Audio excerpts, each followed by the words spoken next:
Fascist সরকারের আমলে তো সকলেই হারিয়ে বসেছিল নিজেদের বাক স্বাধীনতা, যেন সংবিধানের পাতা থেকেই মুছে গিয়েছিল ৩৯ নং সেই অনুচ্ছেদটি, যেখানে স্পষ্ট লেখা দেশের সাধারণ জনগণ ও সংবাদ মাধ্যমের থাকবে পূর্ণ বাক স্বাধীনতা। এমন জায়গায় দাঁড়িয়ে গর্জে উঠেছিল একটি কণ্ঠ, যিনি সেই দোসরদের তোয়াক্কা না করেই নিজের মত প্রকাশ করেছিলেন। এরপর শুরু হওয়া কোটা আন্দোলন যখন গণ অভ্যুত্থানের রূপ নিল, তখনও পিছু হটেননি তিনি। তার কণ্ঠে ছিল একটাই বাক্য, অন্যকে সামনে এগিয়ে দিয়ে লড়াই নয়, নিজেকেই সামনে রাখবেন তিনি। তিনি আসিফ মাহতাব, যিনি ছিলেন হাসিনার আমলের বিরল সাহসের প্রতীক।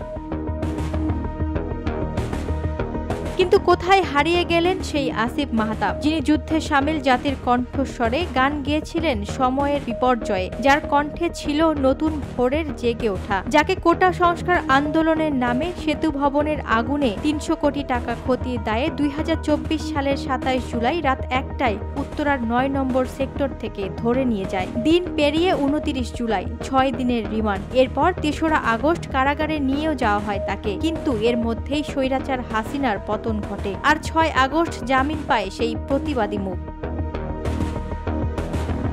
কিন্তু তিনি কি শুধুই মানুষের গল্পের অংশ হওয়ার যোগ্য, নাকি তাকেও দেয়া উচিত ছিল তার প্রাপ্য সম্মানটুকু? যেখানে আন্দোলনের সময় আড়ালে থাকা ব্যক্তিরা পেয়েছিলেন দেশ পরিচালনার দায়িত্ব, বা আড়ালে থেকেই তকমা পেয়েছিলেন মাস্টার মাইন্ডের। সকল মিডিয়া, মঞ্চ কিংবা মন্ত্রিত সব জায়গায় তাদেরই নাম, কিন্তু আন্দোলনের সম্মুখ সারিতে থাকা আসিফ মাহতাবের অবস্থান কোথায়? যার দুঃসাহস আর প্রতিবাদী কণ্ঠেই জেগে উঠেছিল ছাত্র সমাজ, যিনি ঝুঁকি নিয়ে রাজপথে নেমেছিল, সেই ব্যক্তি অবশ্যই জনগণের শ্রদ্ধার যোগ্য, কিন্তু রাষ্ট্রের পক্ষ থেকে সেই সম্মানটুকু কোথায়?